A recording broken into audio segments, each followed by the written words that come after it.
My thoughts on Ric Flair going to AEW. Um, I understand from his perspective. As long as he lives, he could be 100. He's always going to love wrestling. He's always going to want to be in the spotlight. But I think there's a time to retire gracefully, and that time for him should have been after the match with Shawn Michaels. And I actually met him at John Cena's.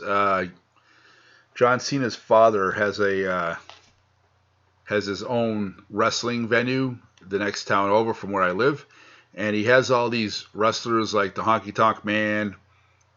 He's had Cactus Jack there. And obviously Ric Flair was one of them. And it was when he turned the big 6-0. I'll never forget it in 2009. And I'll never forget. I owed my father. No, my father owed me money, and I paid for his ticket. And I'll never forget him saying, "Who's going to pay for the ticket?" And I said, "I will."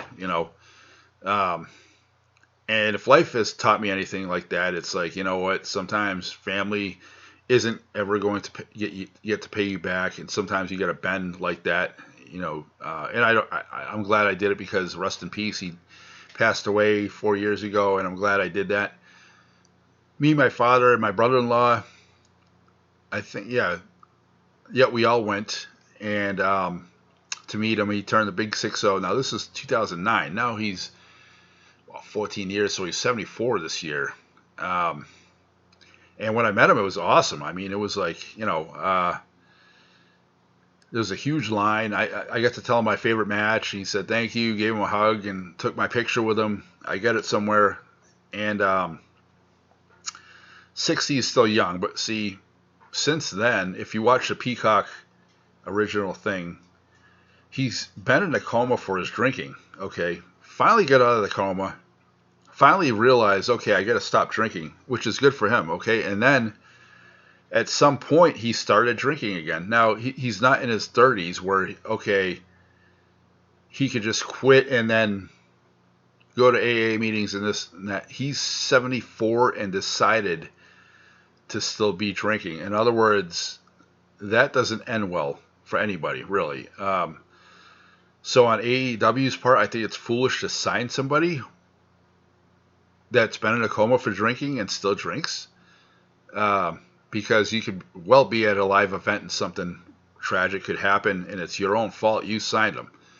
On the other hand, it's great to see him back in the spotlight, and I think he should just be a manager. He shouldn't be wrestling at all. He should be out there entertaining. And admittedly, I'm out of the loop with wrestling. There's just so many shows I can't keep up with everything. But I see it on my feed, the latest, and that's one of the things I saw. And mixed emotions. I'm just worried that something bad's going to happen, and I don't want it to. Nobody does, but it's like it's a risk. You know what I mean? In his 70s and still drinking and wants to wrestle. I don't know. God bless him. Hey, I hope it works out. I hope the multi-million deal. I mean, he'll be probably 78 when it expires. Look at most politicians these days are still running for president at that age. So whatever. But what do y'all think about Ric Flair going to AEW? Is it a good thing, bad thing? Let me know in the comments. All right. Peace out, my fellow YouTubers.